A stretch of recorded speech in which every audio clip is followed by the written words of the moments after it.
sampaikan kepada Bu Emilius. Jadi kalau ke gereja, yakini aja bahwa yang berdoanya kepada Bapa, tapi memakai nama Yesus ini kan nggak masuk akal. Kenapa? Karena dalam Bible sendiri, kalau kita lihat, yang berseru kepada Yesus Tuhan, Lord, terus berbuat dalam namaku, Yesus, melakukan mujizat dalam namaku, Yesus, mengusir setan dalam namaku, Yesus. Ternyata Pak Arom sedang berbohong. Ternyata kata Yesus bukan menuju Bapa, tidak sampai kepada Bapa, tapi kata Yesus, hari ini aku terus terang kepada orang yang mengatakan itu semua, aku tidak kenal kalian, enyahlah dari hadapanku, kalian pembuat kejahatan. Jadi penekanan kepada Bu Emilia bahwa di gereja itu nanti berdoa kepada Bapa dalam nama Yesus dibantah langsung oleh Yesus. Coba Anda buka Matius pasal 9 nomor 3 nomor 4. Jangankan dengan nama Yesus, di dalam hatinya saja mengatakan Yesus Lord, lalu ada menganggap Yesus itu spesial, ada unsur ilahi dan seterusnya. Apakah itu jahat? Jadi itu Yesus. Jadi Pak Arom ini ada progres, dia mulai melihat bahwa Yesus ini bukan Tuhan, tetapi mengarahkan dalam nama Yesus, tapi malah jadi buruk juga karena dibantah oleh Bible sendiri. Kenapa begitu? Karena kalian Kristen. Coba kalian berpikir, baca Bible. Kalau kalian baca Bible, saya kira kalian tidak akan jadi Kristen. Kenapa? Karena bukan begitu, Bapak jangan baca datanya. Matius 7 22 23 bacakan. Dan 22 23 itu. Boleh bacakan, silahkan. Dari tanggal nomor 15 silahkan. Bacakan, seriusan, bacakan. Tak ada satupun kehendak Bapak yang mengatakan bahwa mengatakan Yesus itu Lord, Tuhan. Gak ada, Bang. Kalau mau mengikuti Yesus, ikutilah secara holistik tadi. Seperti tadi. Ini bayangkan ya teman-teman sekalian. Inilah kerjaan pendeta, bukan Pak Arom ya, saya kira, atau mungkin dia termasuk Pak Arom dalamnya. Bu Emilia mengatakan aku dan Bapak adalah satu. Lihat, lalu dia menganggap Yesus ini Tuhan. Alhamdulillah Ustaz Sugi tadi menjelaskan, loh enggak begitu. Dan itu dari Muslim yang menjelaskan, enggak begitu. Kamu ketika mengambil satu data, metode yang Anda lakukan harusnya Anda baca datanya dengan proper. Baca Bible-nya. Ternyata ketika dibaca sangat lengkap tadi oleh Ustaz Sugi. Bukan baca bahkan, dia hafal oleh Ustaz Sugi. Ternyata tidak ada unsur keilahian, tidak ada satu hakikat. Itu terkait Mesias. Lihat bagaimana penyesatan di gereja itu berlaku kepada jemaat. Jemaatnya ditipu ketika mengatakan aku dan Bapak adalah satu jadi Tuhan. Loh, ternyata teksnya nggak begitu. Begitupun tadi ketika datang ke gereja dalam nama Yesus, dalam nama Yesus diusir. Salah. Penjabarannya semua salah. Langsung coba jabarkan coba. Apa yang mau dijabarkan coba? Tidak ada. Yang bilang Matius 7 ayat 21, 22, 23.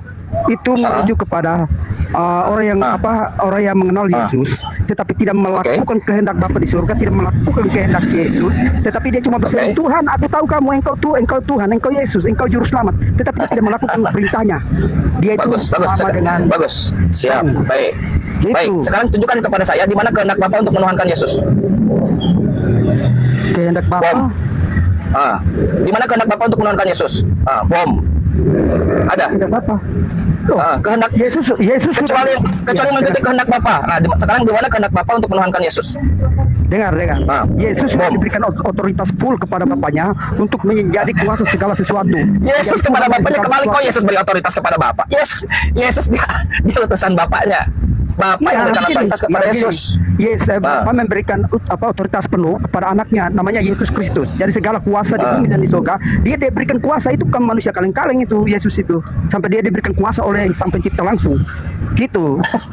Di mana kehendak Bapak untuk menuhankan Yesus? Di mana kehendak Bapa? Ya sudah nyata loh. Dia sudah memberikan otoritas, artinya dia memberikan bagi Branis. Tahu nggak kehendak Bapak apa?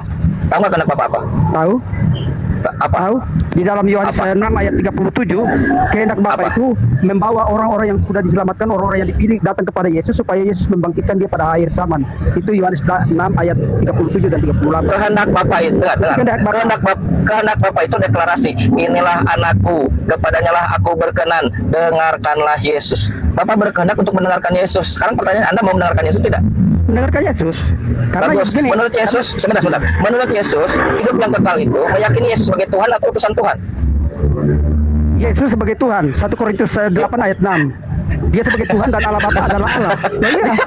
Mana menurut 1 Korintus emang tulisan Yesus? Iya, 1 Korintus 8 ayat 6 Bapak bisa baca. Hanya satu Allah. Namun bagi kita hanya bagi kita hanya ada satu Tuhan saja, yaitu Bapa, Pater, yang daripada Salah. Hanya satu ada apa? Hanya ada satu Allah. Baca yang benar. Yang kau Saya baca yang benar nih. Hanya satu Tuhan saja itu bukan Pater, Tuhan, Bapak, bukan, dan bukan. satu junjungan saja yaitu.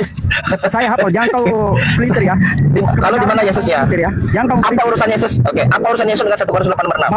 Baca dulu yang baik. Baca di atas dulu. Kalau tidak stop.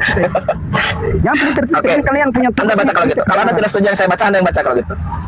hanya Coba Anda satu baca. Allah. Ini saya hafal ya, saya tidak punya Alkitab ini. Hanya Oke. satu Allah saja, yaitu Bapa yang daripadanya segala sumber sesuatu. Kemudian di bawahnya hanya ada satu Oke. Tuhan, yaitu Yesus yang menciptakan segala sesuatu. Itu kita hidup. Dia yang sebagai Tuhan dan Allah. Jadi dia dua itu yang berbeda. Oke, dua pertanyaan. Baik, dua pertanyaan. Pertama. Bahkan mau Pertama. pertanyaan Siap, baik. Yang berkata di situ siapa? Dia Yesus atau pelintir itu ayat bentar. Itu ayat itu dia pelintir. Yesus katakan segala sesuatu di ayat itu mana ada? Coba, Oke. setuju sama saya? Ya 1 Korintus 8. Itu 1 di situ Korintus Yesus 8 ayat bukan pencipta di situ. Baca dulu nanti Ah, kamu ngawur aja. Oke, nanti oke, kamu oke. baca. Oke, Kolose kita 1 baca ayat ya. 16. Kolose 1 ayat Bentar, 16 dia juga sebagai bentar, pencipta. 1 Korintus Yohanes 1 8 ayat kita 3. baca.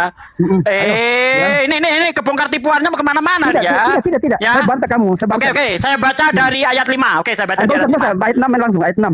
Udah diam dulu, diam. Biar jelas apa maksudnya. Sebab sungguh pun ada banyak yang disebut Allah, baik di surga maupun di bumi, dan memang benar ada banyak Allah dan banyak Tuhan yang demikian. Namun bagi kita hanya ada satu Allah saja, yaitu Bapa, yang daripadanya berasal segala sesuatu, Ya. dan yang untuk Dia kita hidup, dan Ya. satu Tuhan saja, Tuhan saja, yaitu yaitu Yesus, Yesus. yang olehnya segala sesuatu dijadikan dan oleh yang Dia. karena Dia kita hidup. Nah. Anda katakan tadi Yesus pencipta di situ. Ngawur kau, pelintir ayat kau. Baca nggak di situ? Oke, kamu sekarang baca Yohanes 1 ayat 3. Yohanes 1 ayat 3, yuk. Kau baca dulu sama nanti Kolose 1 ayat 16 ya. Kita membuktikannya bahwa Di Yesus situ. itu Kenapa Bang Abang berbohong? Kenapa Abang berbohong tadi? Berbohong tidak dia ada. di situ tadi. yang Pelintir mana ayatnya, bohong? dipelintir. Nggak boleh Gimana? bohong. Benar, pelintir ayatnya. Iya. Yang mana berbohong? Nggak boleh Di bohong, sini Pak. ada Bible berjalan. Iya, Di terus. sini ada Bible berjalan. Oke, Hati-hati. Iya. Yohanes 1 ayat 3. Saya Bible merangkak. Jangan macam-macam sini. Banyak Yohanes 1 semua. ayat 3, yuk. Baca Yohanes 1 ayat 3. Saudara minta maaf dulu dong. Minta maaf dulu 1 Korintus 8 nomor 6. Tidak ada menciptakan di situ. Apa dia bilang di situ? Kau baca baik loh. Kamu tahu bahasa Tadi Indonesia. sudah dibacakan. Tidak ada Ini